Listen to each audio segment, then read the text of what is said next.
My name is Mike Robichaud, and you're watching ACMI Studio Nights.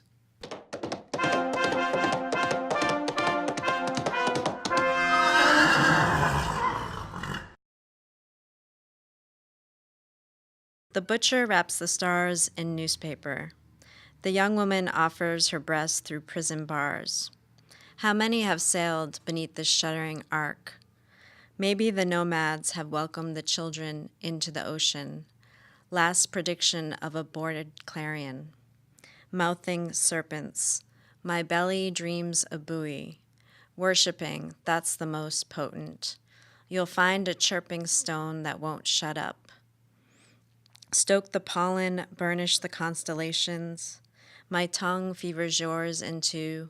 A boat looks away, blushing. It's sunny in the angel brains.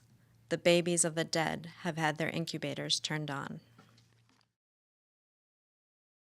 Home to the elf owl, pollinated by bats at night, doves and bees by day. Your business is Buddha's stillness in constant motion. It may take up to 70 years for you to grow 2 arms. In your maturity, you come to resemble a human being, which is why you are a favorite target. Your response to bullets is usually generous. You go on living. In a story, you kill a shooter by falling on him. It's a funny kind of gravity. So many more of you appear, bellies bulging with rain, sometimes growing up to 70 feet high, scar tissue covering the wounds already buried with the roots. Hands burst with the fire of fruit, heads flower crowns, where bullets catch and drown. Thank you. Steering my used Toyota into the bank parking lot, gazing up at limbs of trees still bare, this cruel Boston winter lifting far too slowly, and I'm longing for my home in Japan and for hillsides of sakura in full bloom, yet I'm stuck here in the bank parking lot, just listening to public radio. When Jake Shimabukuro strums Bohemian Rhapsody on ukulele, and I'm renewed here in the bank parking lot, knowing I'll survive if I miss sakura blossoms this year. So I begin to accept the cold, plodding advance of spring in Boston and my delayed return to Japan, when Jake starts finger-picking new notes, and I can't help myself here in the bank parking lot as he plucks at my heartstrings with Sakura,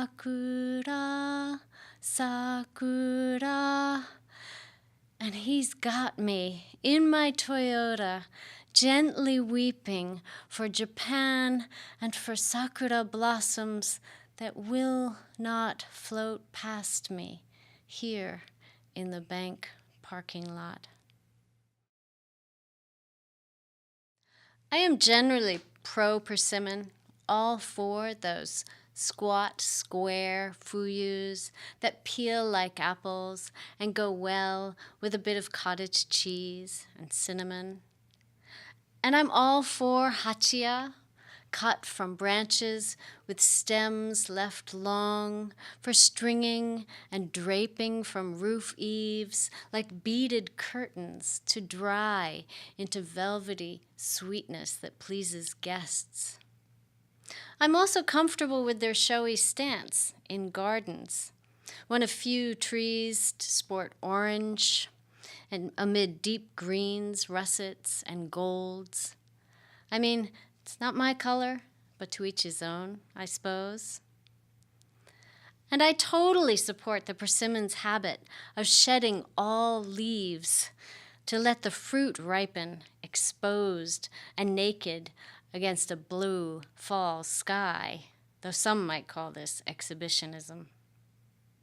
And though I'm not one for regiments and military drills, I'm fine with their lining up in straight, ordered rows, if that's the way they like to roll. Though, truth be told, I'd be in favor of them growing out their strictly pruned limbs to dangle unkempt over fence rows, even letting their fruit get weighty, spotted, and bird-pecked. And I'd even approve their wandering off, abandoning roots and tethers to meander down a lane full of weekend strollers, gazing up at fall colors, engaging with the world. Thank you. As I wander into you, I drop every fourth step, a white pebble, round and clean as a skull in the closing avenue of trees. There's something ahead, a light, a fire, the phosphorescent breathing of the swamp. There's bread in my pocket. I'll find out. But the woods are full of warblers, little brown flickering things. Lacking their own teeth, they require something definitive with which to chew their food. They flick, they stoop. Slowly, the path behind me disappears. She's 16. She's waiting for her cue to take her trumpet, leave the heated car, and walk out to the grave. She has to do this often, skip a high school class or two, and play for someone. It's not very far, and she's 16. She's waiting for her cue behind the snowdrifts round the lot, the blue Dakota winter afternoon. They are familiar. They do what the families do. They stand beside the cut earth like a queue for bread or for a bus. The minister will lift a hand, and out she'll come, on cue, and play him down, the drop 6 feet into the end of snow and trumpeting and war. It's all she does, and all she's asked to do. It's always someone that she almost knew, that she is worried by and fearful for. She is 16. She's waiting for her cue and for a better thing that she can do. Love is not everything. My girls need cough drops, rainbow unicorn trapper keepers to smear with blue erasable pens. For this, the 50 cents extra of the night shift hours. For this, despite the rules, I take home the still hot apple pies, destined by law for the huge white sack. Love is not edible. Love is not the thing Ken thinks that it is. Love does not hang against anyone's thigh, bounce askew like this month's ridge-flawed Happy Meal Super Ball, is not what I carried for 18 months in my sweat-soaked uniform pants, their open waist held in place by a tightening band. Love is not why I am here. If love were what made me a mother, then Ken, who will show you what he thinks he is not, would be mother to music. Sarah, who steals from the drawers, would be mother to her own independence. Love is nothing, is the nothing unbought by 38 hours of the smell of hot grease on heat lamps. Things are the problem, not love. Thank you. 1. There's a woman on the roof and a woman on the sidewalk below, each with their toes curled over the edge of a decision. One of them is in love with the 3 a.m. skyline with its unblinking eyes. Both have baby blue eyes and whiskey on their breath and ears full of high-pitched whining. You could reach out and touch her arm, the woman on the roof and the woman on the sidewalk, even though the distance between them is the distance between where you are and where you wanted to be. Don't reach out your hand yet. 2. There are 2 women with their toes curled over the edge, one up on the roof and another on the sidewalk below. Call them Daisy. Assume that the Daisy on the roof is a high diver, testing the wind, waiting for the moment when falling will be more art than tragedy. She could reach out and touch the stars if the street lights hadn't drowned them, and there's a high-pitched whine in her chest, and the distance between the women is nothing because it's the distance between your smile and the words trapped behind your teeth. 3. You're at a bar, and there's a woman there who can't stop playing with the charm on her necklace, and you swear you know her. She has blue eyes and a smile that tells you she loves you, or she used to love you, and then the phone rings, and the person on the other end says, "Hi, it's Daisy. We need to talk." But you can't talk right now because you've got whiskey on your breath, and the woman at the bar is touching your arm and saying something about the roof and the stars. 4. You are one of 3 daisies in a bar. The whiskey swirls in your glass, and the distance between you and the door is the distance between the wind on the roof ledge and your own indecision. If you had picked up the phone, one of the daisies would have told you she was afraid of falling, and that another is afraid of drowning, but the third is only afraid of the last thing she said out loud. She would have asked you, "Who do you want to be?" as the charm on your necklace slides back and forth, throwing light on the face that you love or used to love, and it's like a star or a window in the 3 a.m. skyline. 5. You are walking the last call sidewalk. Look into the unblinking eyes of the city. Some of them are starlight, and some of them are empty whiskey glasses. You are 2 of 6 blue eyes still open. 2 of them are curling their toes, and 2 of them have a beautiful sad smile, and all of them are trying to tell you something, but all of their words are trapped behind their teeth. You have always been on the roof. Lean into the wind and reach out your hand. Listen. You are a 3 a.m. high diver, afraid to put her face in the water, and the charm of your necklace is starlight at the bottom of the pool. The weight of the bar in your hands as you swing through air, your body hanging pendulous, your heart a baby bird with fluttering wings, dissolves in your fist and leaves you breathless.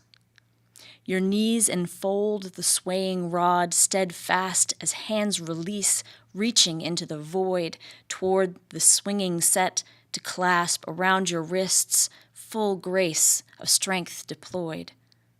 The catch, firm hands encircle your forearm, your own enclosing tightly back, your knees unfurl, release your length to the forms of flight the flyers dispatch with seeming ease. The art of flying favors skill and show, but even more, a heart willing to let go. Thank you. She'll like this. I know she will. And she'll probably thank that storm as well, the one that felled this tree. Ice storm it was, and a nasty one. Power was out clear to Marsville. It was pretty, though, the way ice storms are. Dang ice still clinging to the branches, kind of like tinsel. And just in time, a felled tree on the road, just past the turnoff to the Northfield Pass. A felled tree reclining on a couch of snow, mighty tall when it was upright. A felled tree that nearly took my bumper off when my car plunged into it, trying to dodge that bull moose dumbstruck in the middle of the road like it owned it. Hope that felled tree ain't as tall as Alice's ceiling.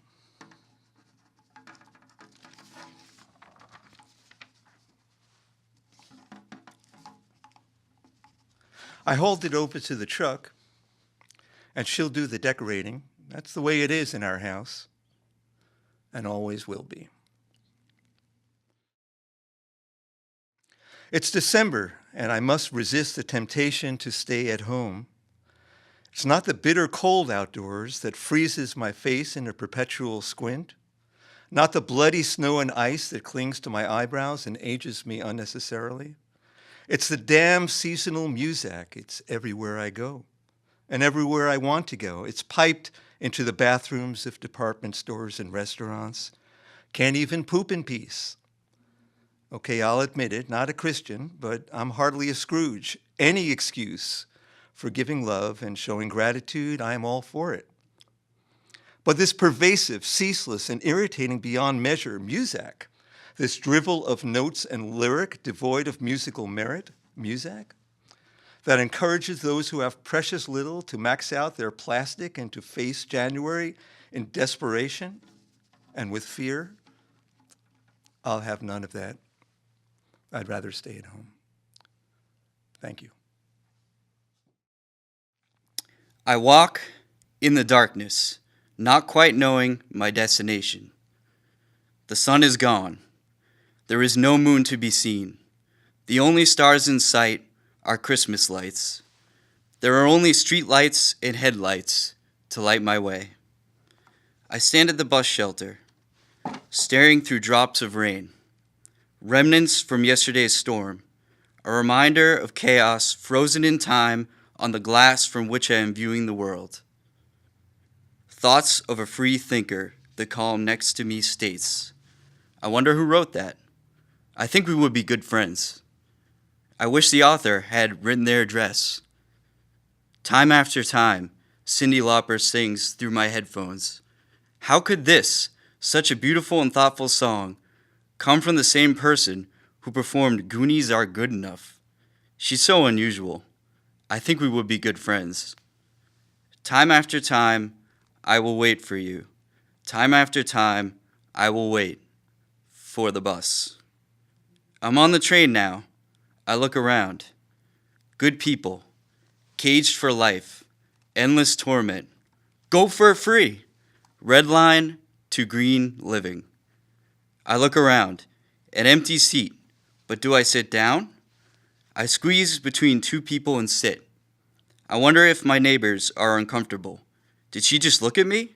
Someone is singing at the other end of the car. Two people look like they are about to fight. Did she just look at me? I pull out my book and enter another world. The world inside the pages of my book is so much more pleasant than that of the train. There is no tension. There is no aggravation. There is beauty. There is romance. There is adventure. There is poetry. Next stop. I pull the book away from my eyes. I close the book and thus end my wonderful escape. I am back in the real world. I am back on the train. I am back to frustration, anger, annoyance, tension, hate, violence, and dirt. I look around. My eyes no longer buried in words. I see her eyes. Did she just look at me? I see her smile. Is she smiling at me? I see her. Through her, I see the beauty of the world. I see it, and I have escaped from the train once again. There is no more dirt. Everything is golden. I see it. I see her. Next stop. And I look away. I exit the train. The doors close behind me. Have I reached my destination, or did I just leave it behind? The beauty is gone. The dirty station remains. I make my way out of the MBTA. I greet the morning sky to face another day. The moon is gone. The sun has yet to show its face. The sky is gray. I wonder if I will ever find my way. I'm back at the train station now. 10 minutes until the train. Everyone is in a hurry with nowhere to go. The frustration is back. The anger is back. The dirt is back. I reach for my escape in the form of music. I put on my headphones, and the sounds of the station are gone. Time after time, she says softly into my ears.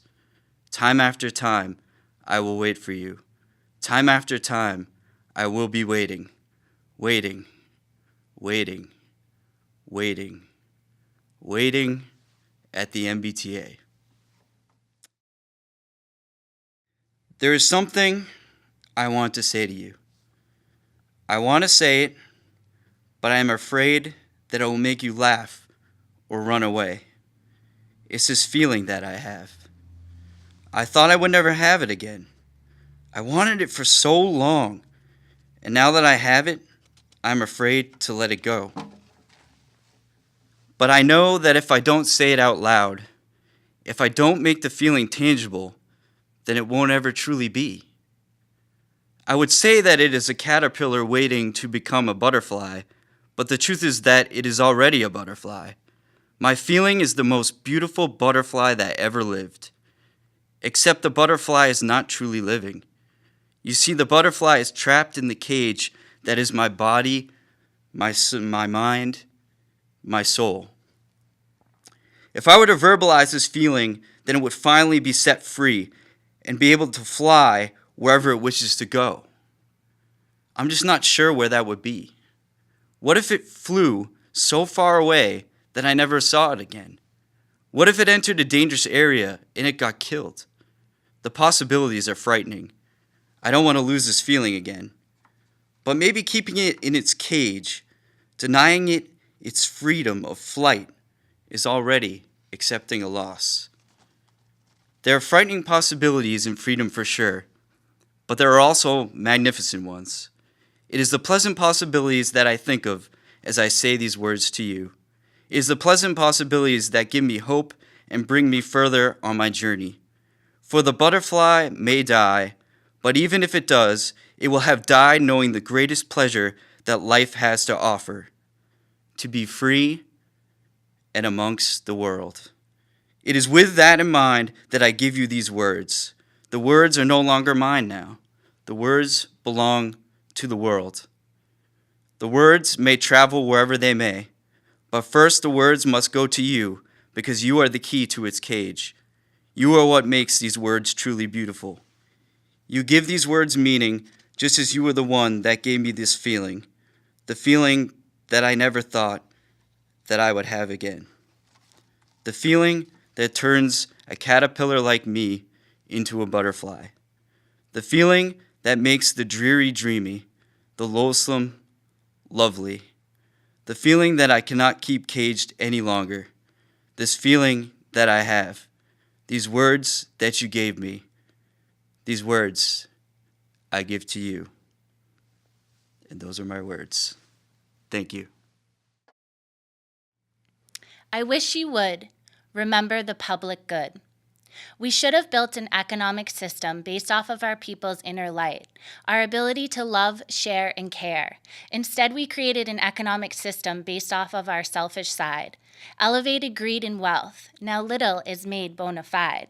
It wasn't a righteous idea, humanity's basic needs placed in a Galleria shopping center, like the Roman Colosseum. Some found fame and riches, most faced a horrible death. It was all entertainment for the spectators, who enjoyed playing with their rag dolls.